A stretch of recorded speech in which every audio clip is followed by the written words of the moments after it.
So the first one is the FIFA Solidarity Contribution. This is Article 21 of the FIFA RSTP. So this question does come out all the time.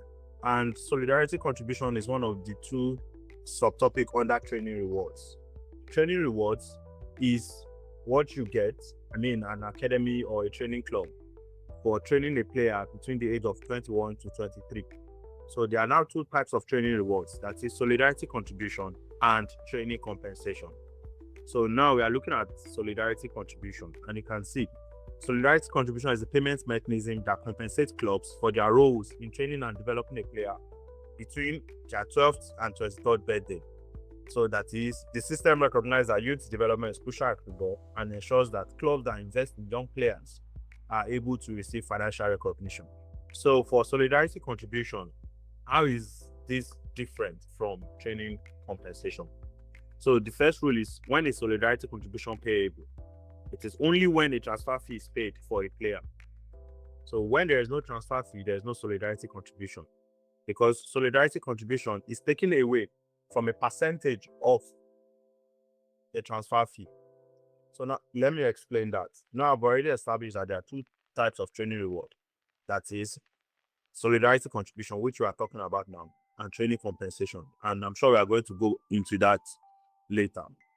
So for solidarity contribution, the key concept there is there must be a transfer fee for solidarity contribution, because it is from that transfer fee that FIFA will take 5%.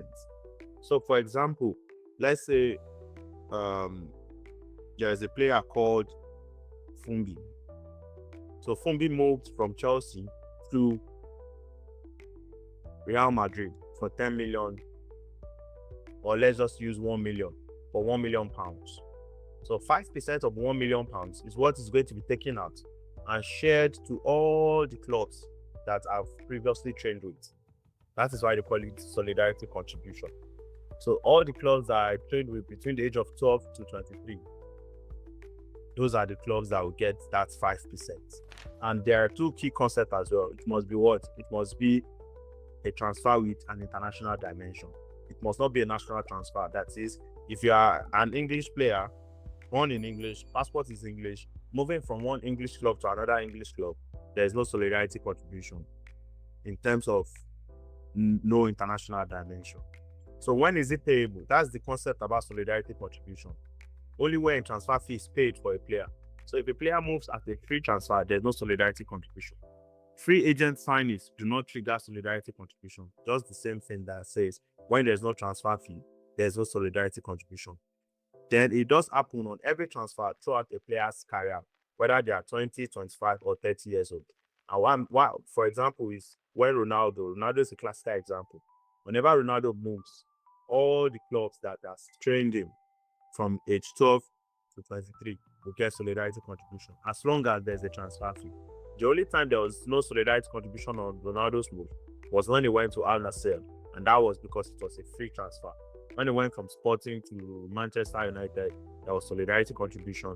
When he went from Manchester United to Real Madrid, there was solidarity contribution. Real Madrid to Juventus, there was solidarity contribution. So important tips that you need to look out for during the exam. Training club is the same as National Association as a new club, do not receive solidarity contribution. So you can see the classical example. A player trained at Arsenal Academy between age 12 and 17 and moved to Tottenham between age 18 to 21, was transferred to Chelsea. Arsenal and Tottenham will receive what? Nothing. Why? Because the new club, Chelsea, is in the same association as the club that has trained the player. So you can see these are the things you should take out. Solidarity is only paid on the player's first transfer. That's wrong. Solidarity is paid on every transfer throughout the player's career. That is correct. Once a player turns 23, solidarity stops. It is wrong.